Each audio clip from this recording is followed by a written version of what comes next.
Again mga boss, kapag ka-in-on natin, kulay red, yellow, white, blinking, at balik sa red. Hello mga boss, magandang araw sa inyo and welcome back again na naman sa ating channel at sa panibagong video tutorial na naman. Bali ngayong araw, so napakarami nagre-request nito kung saan mag-install tayo ng mini driving light and kung nabasa nyo na yung ating thumbnail, bali tuturuan ko kayo kung paano mag-install ng mini driving light na may 2 wires. So ito siya. Ayun, so bali ito na nga pala siya mga boss. May switch na siyang kasama. So 2 wires lang din yung switch nya, green at black. And ito naman yung mini driving light natin. So 2 wires lang din to. Ayun yung wires. Ayan, so ito yung wires nya, black at saka red lang. And may mga bracket na nga pala to. So try lang muna nating i-tap doon para makapag-tutorial tayo ng maayos. Okay, ayun. So ito na mga boss, bali na-i-install na natin yung ating mini driving light para hindi tayo mahirapan mag demo or mag-tutorial So bali ito na nga pala yung mga wires nya. And ang gagawin natin dito, balatan lang muna natin.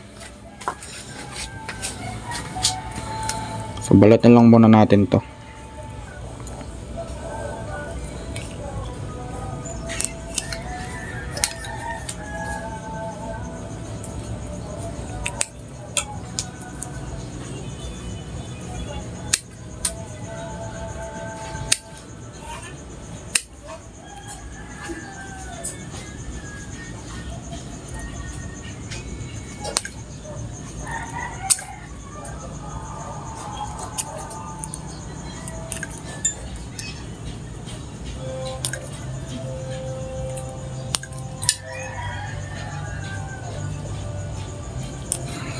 Ayun, so after natin mabalatan mga boss, pitak muna natin dito yung wire stripper. Pagsasamahin agad natin itong dalawang block. Ayan. Ayun.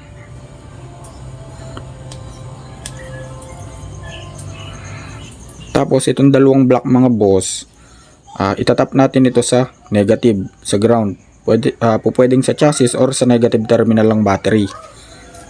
Okay? So try lang na muna nating itap.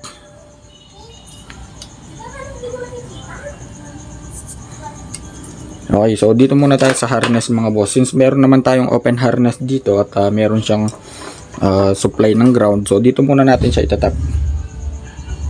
So negative to mga boss, itong black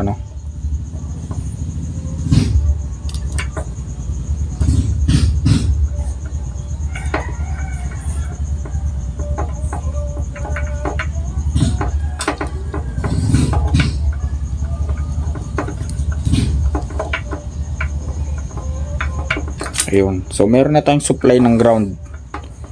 Inuulit ko mga boss, pwedeng sa chassis, pwedeng sa wire, or pwedeng direkta mismo sa negative terminal ng battery. And then next, pagsamahin din natin yung dalawang red. Ayun. So ganun lang kasimple mga boss. Okay. Tapos kunin natin yung switch nya mga boss. Ayun. So ito nga pala yung switch nya. Then dito sa switch na to mga boss, kung mapapansin nyo, 2 wires lang siya. So yung isang wire nito, tanggalin muna natin itong mga pin na to. Cut natin yan.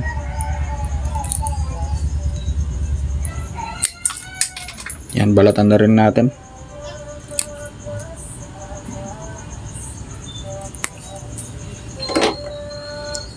Okay, so kung mapapansin nyo, kahit alin dyan mga boss, kahit magkabaliktad dyan, so yung isang wire dyan, so sabihin na natin itong black, itatap natin yan sa accessories wire ng ating motor.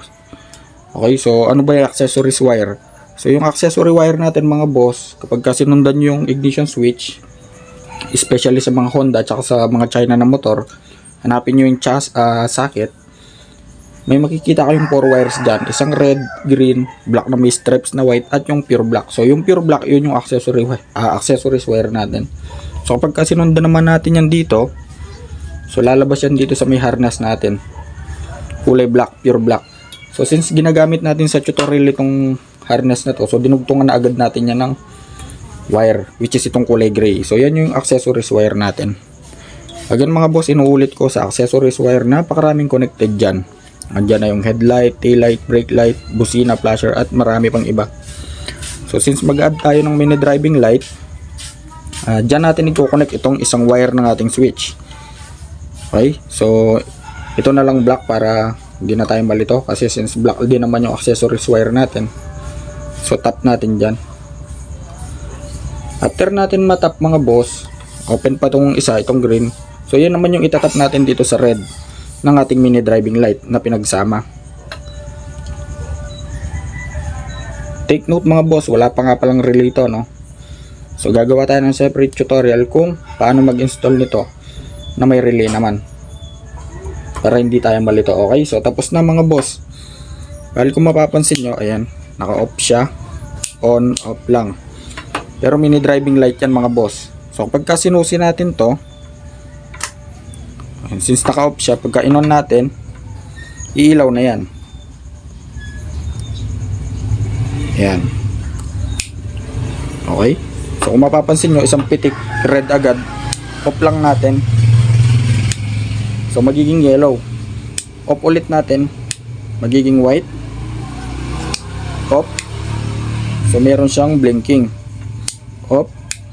So balik sa red, yellow ulit, white, at blinking. So ganun lang kasimple mga bossing ko. Yan. So patay sindi lang kapag magpapalit kayo ng modes. Again mga boss, inuulit ko. Yung dalawang wire nitong yung dalawang wire nitong ating dalawang mini driving light, which is itong red at black, pinagsama natin. Tapos yung black, itinap natin sa ground, sa chassis, sa negative terminal ng battery, or sa wire po pwede yan. Tapos yung red, dinugtong natin yung switch dyan, yung isang wire ng switch. Pagkatapos, kumuha naman tayo ng supply dito sa may accessories wire. Inuulit ko mga boss, yung accessories wire ng Honda at saka China ay kulay black. Then sa Yamaha naman ay kulay brown. Sa Suzuki ay orange. So ganun lang kasimple. Wala pang relay to mga boss, ano. Yan. So pwede naman yan kahit na walang relay. And low wattage lang naman to. So kapag ka-in-off natin yung susian, ayun, hindi na aandar yan kasi connected siya sa may ignition switch natin, yung accessories wire na pinagtapan natin. Okay.